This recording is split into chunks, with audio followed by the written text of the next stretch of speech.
গণিত প্রকাশ দশম শ্রেণী আমরা শুরু করছি সরল সুদ কষার প্রয়োগ 32। প্রয়োগ 32-এর আগে যে প্রয়োগগুলি আছে সেই প্রয়োগগুলির অনুরূপ অঙ্ক কষে দেখো অংশে আছে, সেই জন্য ওগুলি আমরা কষলাম না।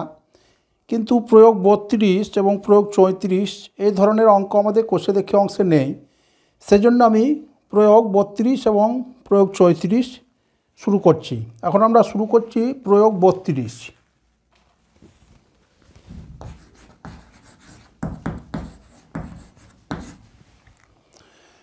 প্রয়োগ 32-এ দেওয়া আছে, দেখো, জয়ন্ত একটি মাসিক সঞ্চয় প্রকল্পে প্রতি মাসের প্রথম দিন 1000 টাকা করে জমা করে।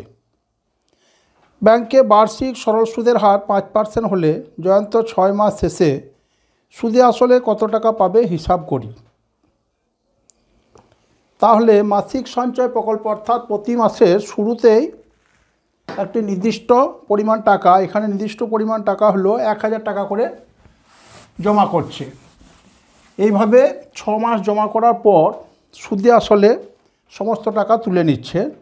সুদে আসলে কত টাকা পাবে সেটা আমাদের হিসাব করতে হবে। তাহলে দেখো, 6 মাসের মধ্যে আমরা যদি জানুয়ারি মাস থেকে ধরি, মনে করে জানুয়ারি, ফেব্রুয়ারি, মার্চ, এপ্রিল, মে, জুন, এই 6 মাস যদি আমরা হিসাবে ধরি, তাহলে জানুয়ারি মাসে যে 1000 টাকা জমা দিল, এই 1000 টাকা যখন আমরা জুন মাসের শেষে তুলব, তখন এই টাকা ব্যাংকে গচ্ছিত রাখার সময় হলো 6 মাস। কিন্তু ফেব্রুয়ারি মাসের প্রথমে যে 1000 টাকা জমা দিল, সেই টাকা দেখো 1 মাস কম হবে।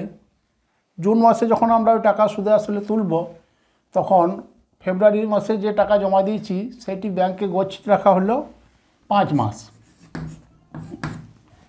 একইভাবে মার্চ মাসে যে টাকা জমা দেওয়া হলো 1000 টাকা, সেটি ব্যাংকে গচ্ছিত রাখার সময় হলো 4 মাস।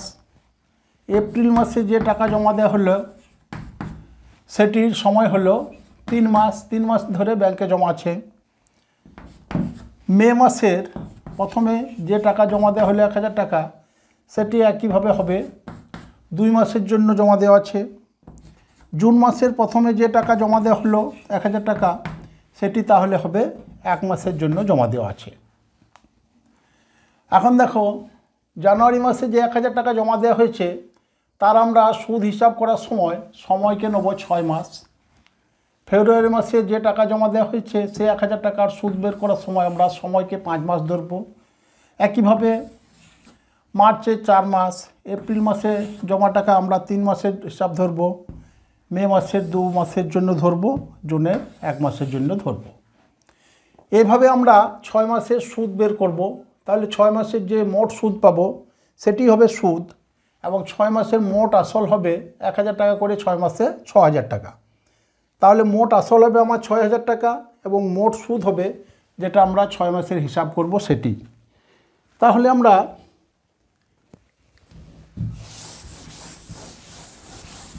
একটি টেবিলের সাহায্যে যদি আমরা এই অঙ্কটি কষি, তাহলে আমাদের বুঝতে সুবিধা হবে। দেখো, তাহলে এখানে আমরা মাস হিসাবে হিসাব করে নেব। প্রথমে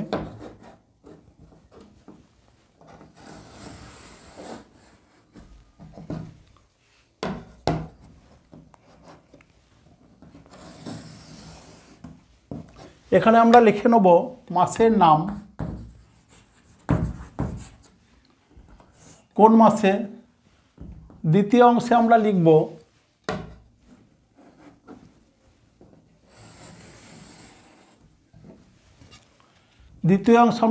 কত টাকা জমা পড়ল। তৃতীয় অংশে লিখব ওই টাকা ব্যাংকে কতদিন ধরে জমা আছে। চতুর্থ অংশে আমরা হিসাব করব ওই টাকার সুদ বাবদ আমরা কত পাচ্ছি।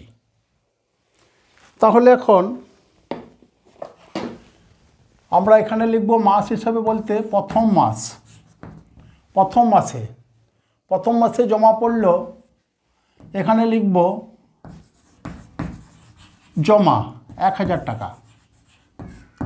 1000 টাকা জমা পড়লো, জমা টাকা। তাহলে 1000 টাকা জমা পড়েছে। এখানে লিখব আমরা কত মাসের জন্য, অর্থাৎ কত সময় ধরে ব্যাংকে ওই টাকা গচ্ছিত আছে।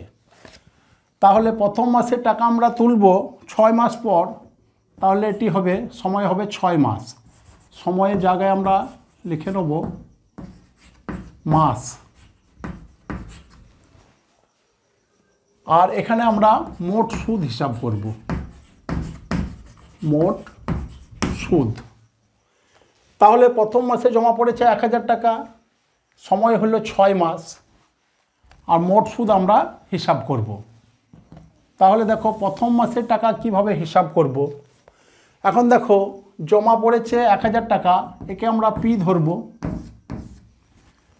সময় 6 মাস, আমরা জানি 12 মাসে 1 বছর, তাহলে 6 মাসে হবে 6/12 বছর।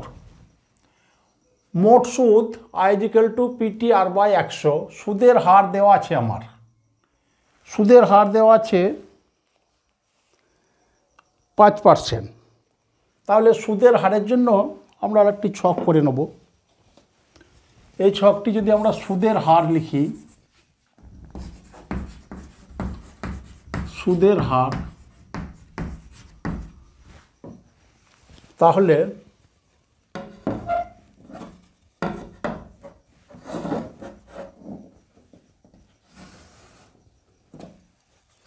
এখানে আমরা মোট সুদ হিসাব করে নেব।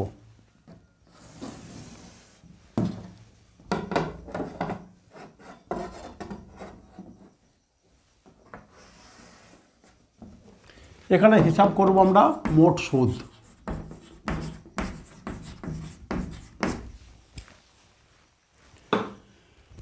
তাহলে আমরা পেলাম প্রথম মাসে জমা পড়লো 1000 টাকা, এখানে পি হলো 1000, এবং প্রথম মাসের ওই টাকা ব্যাংকে জমা ছিল 6 মাস ধরে, সমান 6/12 বছর। তাহলে টি হলো আমার 12 বছর। সুদের হার আর হবে দেওয়া আছে 5%।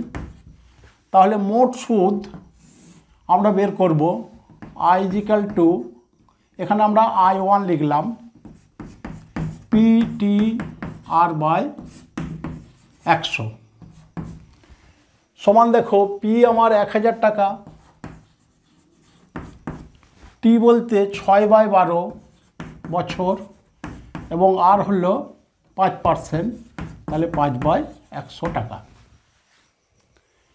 এবারে দেখো দ্বিতীয় মাসের টাকা, এখানেও জমা পড়লো 1000 টাকা, তাহলে এক্ষেত্রেও পি হবে আমার 1000। সময় হবে দেখো দ্বিতীয় মাসের টাকা প্রথম মাসের থেকে 1 মাস কম হবে, তাহলে 6 মাস পর আমরা তুলব, তাহলে এটি হবে আমার 5 মাস, সমান 5 মাস। তাহলে 5 মাসে হবে 5/12 বছর, তাহলে টি হয়ে গেল 5/12। সুদের হার একই আছে 5%। তাহলে মোট সুদ I2 হবে আমার 1000 ইন্টু, এখানে দেখো 5/12 ইন্টু সুদের হার 5%/100। তাহলে দ্বিতীয় মাসের হলো একইভাবে আমরা তৃতীয় মাসের ক্ষেত্রে বার করতে পারবো। এখানে পি 1000, এখানে 5/12 ছিল, টি হবে 4/12 বছর, সুদের হার 5%ই হবে। তাহলে সুদ I3 হবে দেখো 1000, পির জায়গায় 1000, টি আছে আমার 4/12 ইন্টু 5/100 টাকা। তাহলে চতুর্থ মাসের ক্ষেত্রে আমরা পাবো,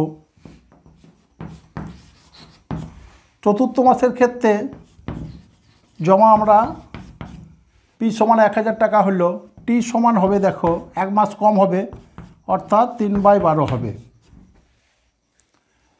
এখানেও সুদের হার 5%। তাহলে মোট সুদ I4 = হবে একইভাবে পি বলতে 1000, টি বলতে আমার এখানে 3/12, সুদের হার 5%, তাহলে পিটিআর বাই 100 টাকা। একইভাবে পঞ্চম মাসে হবে, পঞ্চম মাসের জন্য জমা পড়ল 1000 টাকা পি টি। এখানে হবে দেখো পঞ্চম মাস, অর্থাৎ এখানে 3 মাস ছিল, এখানে 2 মাস হবে, 2/12। 2 মাসকে আমরা বছরে করলাম, 12 দিয়ে ভাগ, 2/12 বছর হলো। সুদের হার 5%ই রইল। তাহলে একে আমরা মোট সুদ I5 দিলাম সমান পি বলতে 1000, টি বলতে 2/12 এবং আর বলতে 5/100 টাকা। একইভাবে ষষ্ঠ মাসে প্রথমে যে টাকা জমা পড়েছিল,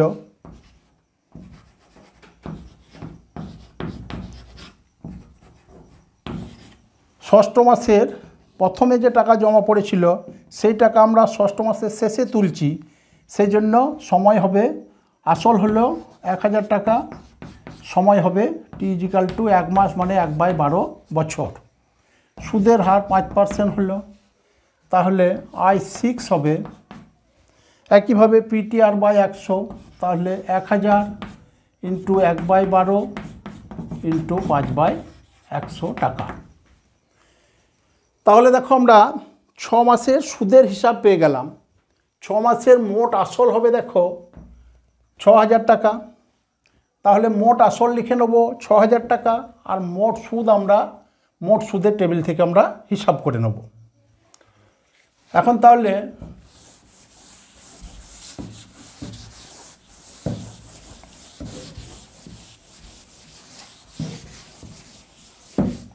মোট আসল পেলাম,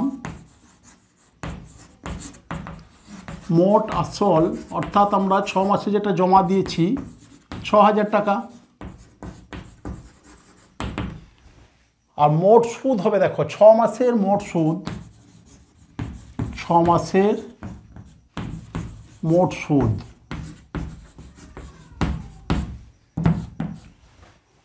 দেখো আমরা যদি নজর করি দেখতে পাবো প্রত্যেক ক্ষেত্রে 1000 নিচে আছে 12, 5/100 প্রতিটি ক্ষেত্রে আছে 1000, এখানে নিচে 12 আছে 5/100, এখানেও দেখো 1000 নিচে 12 আছে, এখানে 5/100। শুধুমাত্র মাস অনুযায়ী সময়টা চেঞ্জ হয়েছে। প্রথমে আছে দেখো এখানে 6, এখানে আছে 5, 4, 3, 2, 1। তাহলে মোট সুদ যদি আমরা হিসাব করি তাহলে লিখব I1 plus I2 plus I3 plus I4 plus I5 plus I6। প্রতি ক্ষেত্র থেকেই আমরা বারবার না লিখে কমন অংশটি লিখে নেব। এখানে লিখলাম দেখো 1000 ইন্টু 1/12 এবং এখানে আছে 5/100। এই অংশটি প্রতি ক্ষেত্রেই কমন আছে। তাহলে কমন অংশটি আমরা লিখে নিই আগে। কমন অংশ লিখলাম 1000 ইন্টু 5/100 ইন্টু 1/12। তাহলে প্রথমে পেয়েছি আমরা, এখানে দেখো পড়ে আছে 6, দ্বিতীয় ক্ষেত্রে আমরা পেয়েছি 5, তৃতীয় মাসের ক্ষেত্রে এখানে পেলাম 4, চতুর্থ মাসের ক্ষেত্রে এখানে পেলাম 5, পঞ্চম মাসের ক্ষেত্রে এখানে পেলাম আমরা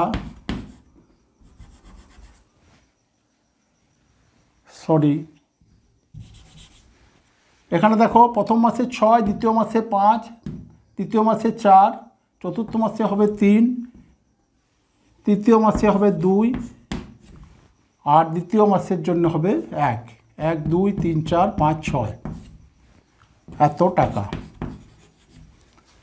তাহলে হিসাব করব আমরা 1000 ইন্টু 5/100 ইন্টু 1/12 ইন্টু পেলাম দেখো 6, 5, 11, 4, 15, 3, 18, 20, 21 এত টাকা।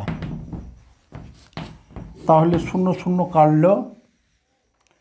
এখানে দেখো 3, 4, 12, 3, 7, 21, 2 2 4, 5 2 10। তাহলে পেলাম 5 5 25, 7 25 175/2 টাকা। সমান হলো ভাগ করলে আমরা পাবো 175/2, 8 দুগুণে 16, 7 দুগুণে 14.5, 87.5 টাকা।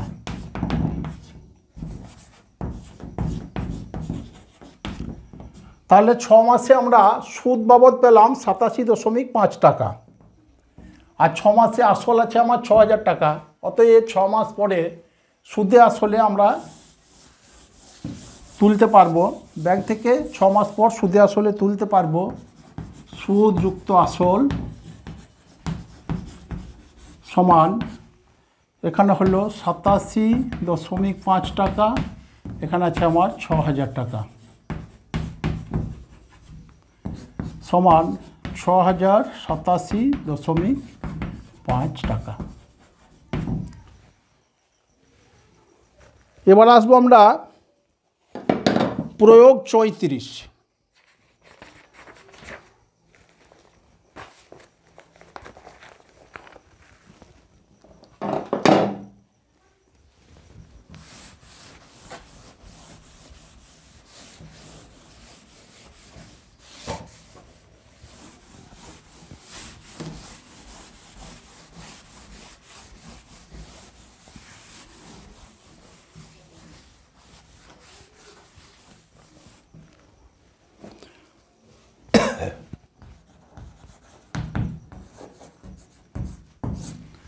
প্রয়োগ 34-এ দেওয়া আছে, দেখো সমাপিসি 6,20,000 টাকা বার্ষিক 5% সরল সুদের হারে 3টি ব্যাংকে যথাক্রমে 2 বছর, 3 বছর এবং 5 বছরের জন্য এমনভাবে জমা করেন যাতে 3টি ব্যাংকের মোট সুদের পরিমাণ সমান হয়। সমাপিসি কোন ব্যাংকে কত টাকা জমা রেখেছিলেন হিসাব করি। তাহলে 6,20,000 টাকা বার্ষিক 5% সুদের হারে 3টি ব্যাংকে জমা রেখেছে। প্রথম ব্যাংকে জমা রেখেছেন 2 বছরের জন্য, দ্বিতীয় ব্যাংকে 3 বছরের জন্য এবং তৃতীয় ব্যাংকে 5 বছরের জন্য। এমনভাবে জমা করা আছে 3টি ব্যাংকের সুদের পরিমাণ সমান হবে। তাহলে কোন ব্যাংকে কত টাকা জমা রেখেছিলেন। তাহলে এখানে মোট আসল হচ্ছে 6,20,000 টাকা। আমরা ধরে নেব যে প্রথম ব্যাংকে x টাকা, দ্বিতীয় ব্যাংকে y টাকা এবং তৃতীয় ব্যাংকে z টাকা জমা রেখেছিলেন। তাহলে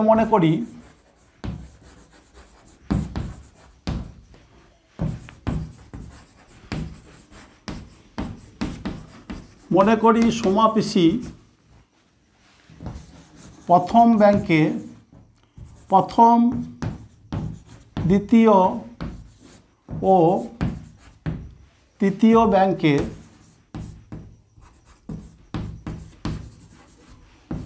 যথাক্রমে x টাকা, y টাকা ও z টাকা জমা রেখেছিলেন।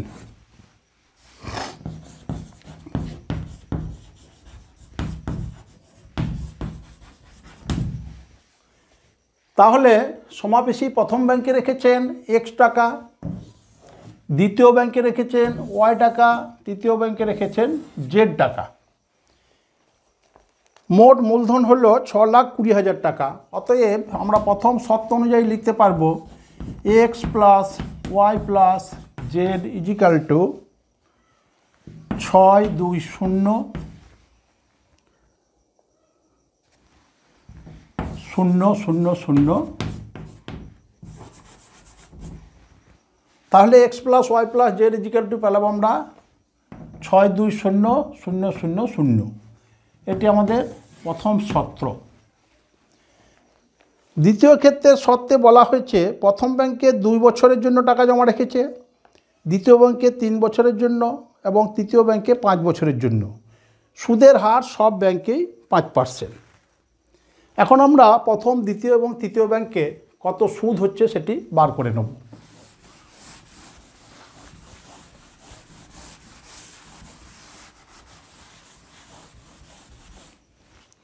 তাহলে প্রথম ব্যাংকের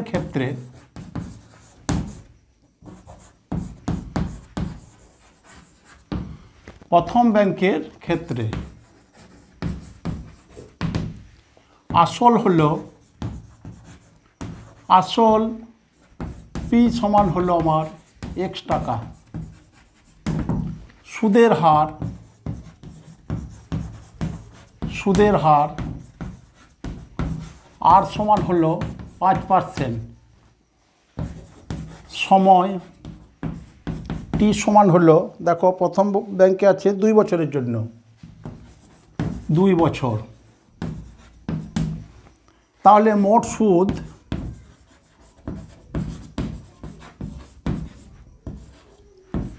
আই ইজিক্যাল টু কত আমাদের বের করতে হবে।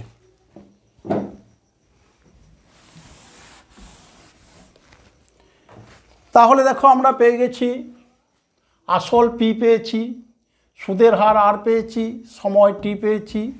তাহলে মোট সুদ আয় সমান আমরা বের করতে পারবো। আমরা জানি মোট সুদ আয় সমান পিটি আর বাই 100, যেখানে আয় হলো মোট সুদ, পি হলো আসল, টি সময়, আর হলো বার্ষিক শতকরা সুদের হার। তাহলে আমরা এখানে পি এর জায়গায় বসাবো এক্স, টি এর জায়গায় হলো 2, আর এর জায়গায় 5 বাই 100 টাকা। তাহলে প্রথম ব্যাংকের ক্ষেত্রে আমরা পেলাম, এটি I1 ধরলাম, আমরা লিখে রাখবো I1 সমান পেয়েছি, দেখো x ইন্টু 2 ইন্টু 5 বাই 100। একইভাবে আমরা দ্বিতীয় ব্যাংকের ক্ষেত্রে সুদের হিসাব করতে পারবো। তাহলে দ্বিতীয় ব্যাংকের হিসাব,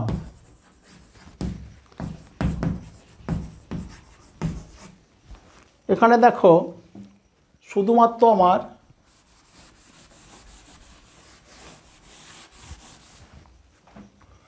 তাহলে দ্বিতীয় ব্যাংকে আসল ধরেছি আমরা y টাকা, এখানে পি ইজিক্যাল টু হলো y টাকা, সুদের হার একই আছে, সুদের হার হলো 5%,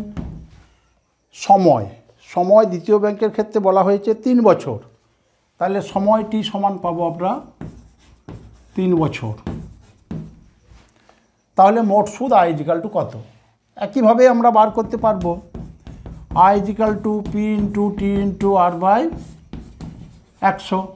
তাহলে আমরা বসিয়ে নেব, পি এর জায়গায় এখানে আমরা ওয়াই, টি এর জায়গায় 3 বছর, আর এর জায়গায় 5 বাই 100, এটিকে আমরা I2 লিখলাম।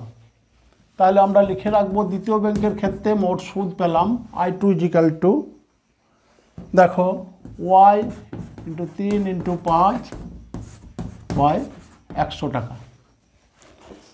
একইভাবে আমরা তৃতীয় ব্যাংকের ক্ষেত্রেও হিসাব করতে পারবো।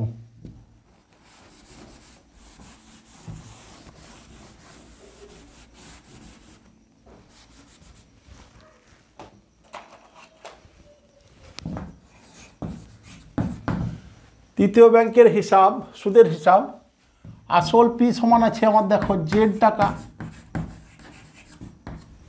সুদের হার আর ইজিক্যাল টু 5% আছে, সময়টি সমান বলা হয়েছে 5 বছর, তাহলে এটি হলো 5 বছর। মোট সুদ I3 ধরো ইজিক্যাল টু কত? তাহলে একইভাবে আমরা তৃতীয় ব্যাংকের ক্ষেত্রে মোট সুদ I3 ইজিক্যাল টু লিখতে পারবো পি বলতে জেড, টি বলতে এখানে আমার 5 বছর, আর হলো 5 বাই 100 টাকা। তাহলে আমরা তৃতীয় ব্যাংকের ক্ষেত্রে মোট সুদ পেলাম জেড ইন্টু 5 ইন্টু 5 বাই 100 টাকা। তাহলে 3টি ব্যাংকে আমরা মোট সুদ বের করলাম। এখন আমাদের শর্তে বলা আছে 3টি ব্যাংক থেকে প্রাপ্ত মোট সুদের পরিমাণ সমান। তাহলে আমরা দ্বিতীয় শর্ত অনুযায়ী লিখতে পারবো, প্রথম শর্তে লিখেছিলাম X plus Y plus Z is equal to amount যেটা দিয়েছিল 6,20,000 টাকা। তাহলে দ্বিতীয় শর্ত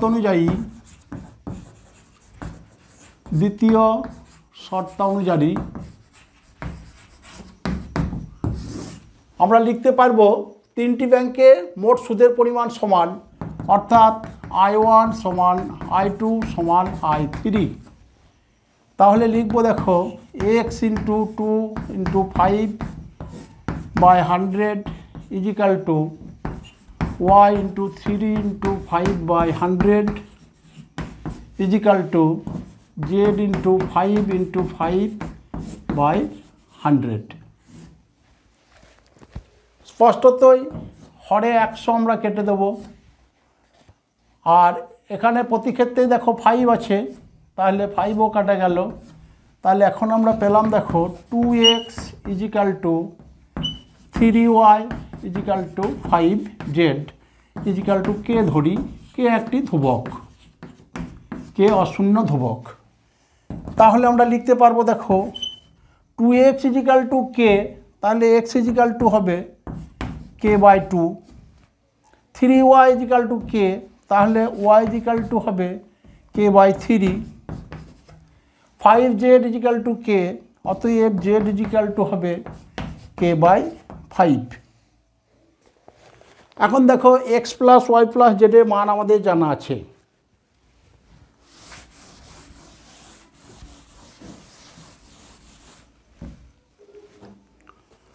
তাহলে আমরা লিখতে পারবো x plus Y plus Z is equal to কত পেলাম, K by 2 plus K by 3 plus K by 5 সমান x প্লাস ওয়াই প্লাস জেডের মান আমাদের জানা আছে 6,20,000।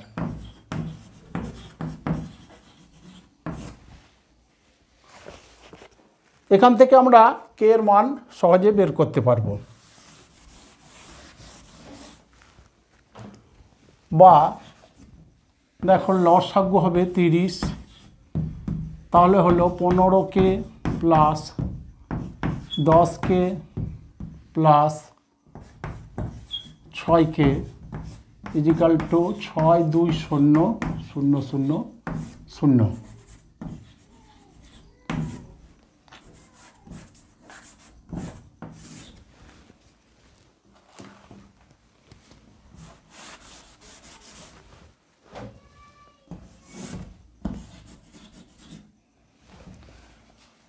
বা 15, 10, 25, 6, 31 কে বাই 30 ইজিক্যাল টু হলো 620। এখন দেখো আমাদের এই অংশটি লিখে রাখা প্রয়োজন আছে, X equal to K by 2, Y equal to K by 3, Z is equal to K by 5।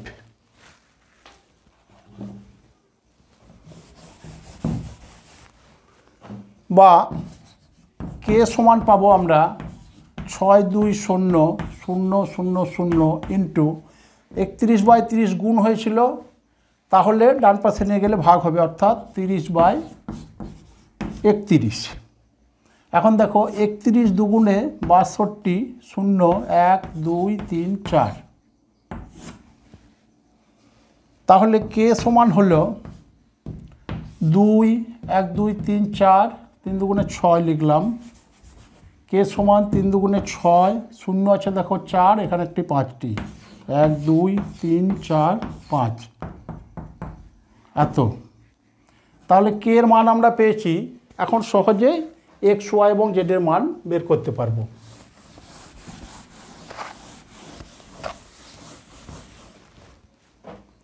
অতএব এক্স সমান আছে দেখো কে বাই 2, তার মানে কে বলতে এখানে 6-এর পরে 1, 2, 3, 4, 5 বাই 2। তাহলে দেখো 3 দুগুণে 6, 3, 1, 2, 3, 4, 5।